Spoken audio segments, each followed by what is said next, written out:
Hi hello नमस्कार, तुमचं माझ्या चॅनलवरती स्वागत आहे. मटणाला चव देणारी अशी गवारीची भाजी खूपच टेस्टी. चला तर पाहूया मग रेसिपी. कांदा, कढीपत्ता, लसूण, कोथिंबीर आणि मी पाव किलो गवार छानपैकी स्वच्छ धुवून छानपैकी निवडून घेतली होती. कढई ठेवली. कढईमध्ये तेल टाकलं, राई टाकली, तेजपत्ता टाकला, जिरं टाकलं, कांदा कढीपत्ता टाकला. कांदा सोनेरी रंग येईपर्यंत छानपैकी तेलात परतून घ्यायचा. लसूण टाकला,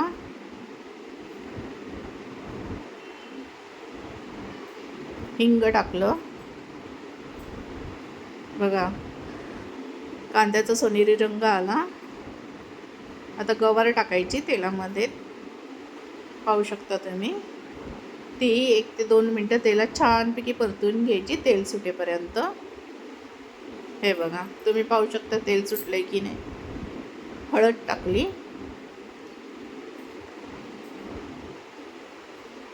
ती छानपैकी परतून घ्यायची. स्वादानुसार मीठ टाकलं.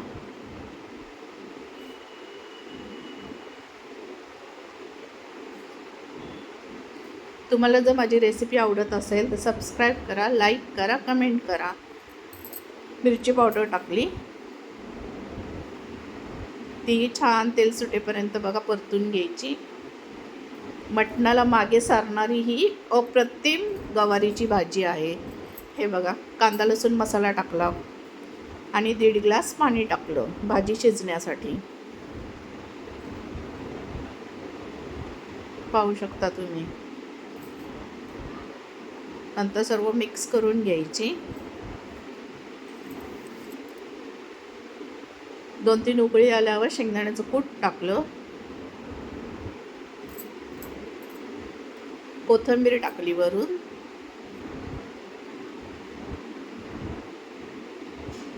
पाहू शकता किती छान झाली आहे आणि गवारही हिरवीगार राहिली आहे. पाहू शकता बघा.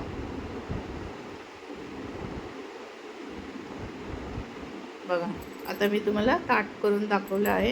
हे बघा, भाजीचा कलर किती मटणासारखा सुंदर आला. चवीला पण टेस्टी लागत होती. एकदा तुम्ही माझ्यासारखी भाजी ही नक्कीच करून बघा आणि मला कमेंटमध्ये सांगा. बघा, मी ताट दाखवलं आहे. गवारीची भाजी, चपाती छानपैकी, त्याच्यासोबत टॅमॅटो, बीट,